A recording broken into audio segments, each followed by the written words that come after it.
شهر سوخته در واقع مهمترین محوطه تاریخی هست که سیستان نه تنها در سطح ملی بلکه در سطح بین المللی هم مطرح کرده. اولین های دنیا رو در بسیاری از موارد جناب دکتر ما داریم.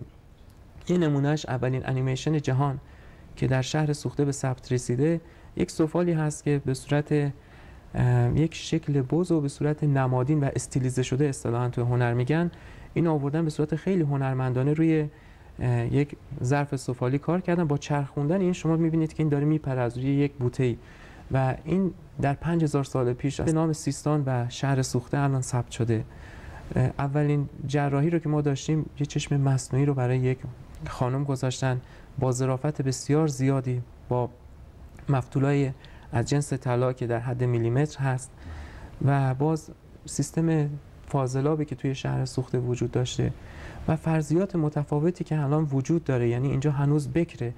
طبق یک نظری میگن 450 سال طول میکشه تا ما کل این محوطه رو بتونیم با انرژی تمام اگه حفاری کنیم اینو بتونیم حفاریش انجام بدیم و این ظرفیت‌های فرهنگی که در دل خاک نهفته شده اینا رو بیرون بکشیم و به جهانیان معرفی کنیم.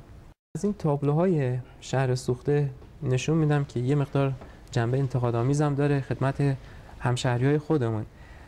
درسته که این تابلو حالا با همون امکاناتی که اونجا بوده ترسیم شده، ولی خب مفیده برای کسی که از بیرون میاد میتونه با یک نگاه ببینه که روی این تپه چه خبره. توضیحات مختصری داره ولی خب اومدن روش یادگاری نوشتن. بعضن می‌بینید رو خود بناهای شهر سوخته، رو کاخ سوخته که با مشکلات خاص اومدن اینو حفاظت کردن، روش حصیر و کاهگل کشیدن که این از بین نره.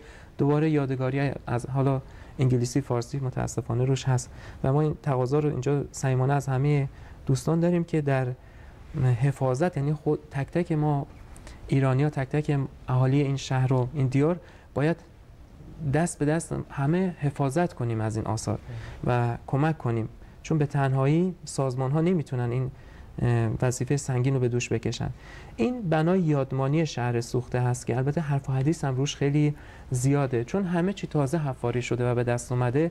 فرضیه متفاوتی وجود داره. مثلا یه فرضیه وجود داره که این استفاده از چوب در 5000 4000 سال پیش در دل دیوارها یه فرضیه هست که میگیم به خاطر خاصیت الستیکی بنا بوده. حالا نظر فرضیه خود من متفاوته. میگم بعضی جاها به خاطر مودی که رطوبت نزنه توی دیوار، یه جای دیگه اصلا به علت کاربری بنا بوده. مثلا یه کاربری بنا مطبخ بوده و یا آشپزخونه و این چوب در عرض بنا حرکت کرده به خاطر که اون لاشه حیوانات رو از اونجا آویزون کنن. این فرضیه است که من دادم و میگم این اختلاف نظرها وجود داره چون همه چی بکره. جای پژوهش بسیار زیاد اینجا بازه که دوستان و پژوهشگران بیان اینجا و زمینه بکری بسیار خوبی وجود داره. داشتم خدمتتون عرض می‌کردم این بنای یادمانی هست که حالا من دیگه به دوره‌هاش اینا اشاره نکنم، سریعتر بریم که فرصت بشه چون خیلی صحبت هست روی این شهر سوخته. ما فقط گوشه‌اش رو اشاره کنیم. یک نکته بسیار جالب دیگه که در شهر سوخته وجود داره گورستان هست.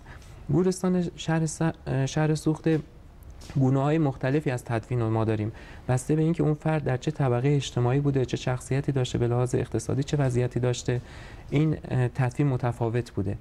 و یه نکته خاصی که میشه از توی این گورستان برداشت کرد اینه که پیشینیان ما در شهر سوخته به آخرت ایمان داشتن، چون در خود این فضای قبر لوازم آرایشی، وسایلی که ممکنه در سفر بعدی به دردش بخوره همراهش میذاشتن. یعنی انگار قرار بوده که این فرد سفرش رو ادامه بده و همه اینا رو میذاشتن که به اصطلاح توشه مادی، البته توشه مادی آخرتش بشه. و این نکته جالبیه. پس بازم این در بسیاری از مناطق شاید ما این نکته رو نبینیم. انواع مختلف تدفین اینجا نشون داده شده و باز این اعتقادات پیشینیان ما رو نشون میده. و این نکته جالب دیگه اینه که جناب دکتر رو به سمت خورشید اینا تدفین میشن. یعنی افرادی که و اجسادی که در این قبور پیدا شدن جهتاشون مختلفه. نکته عجیبی بود و این نشون میده که در هر موقعی که اینا فوت کردن به همون سمت، مثلا اگه صبح بوده به سمت شرق، اگه ظهر بوده به سمت جنوب، اگه بعد از ظهر بوده به سمت غرب، اینا تدفین انجام میشده و این نشون میده که اینا برای خورشید و نور احترام خاصی قائل بودن. این تصویر دیگه تابلویی که ما انتظار داریم که این دوستان باز بیشتر از این که از این عوامل طبیعی فرسوده شده باشه، از این خط خطی کردن عوامل انسانی بود و اینم عکس نهایی است که من از شهر سوخته، از کاخ سوخته و این تابلوش نشون دادم خدمتتون. ان شاءالله که مفید بوده باشه.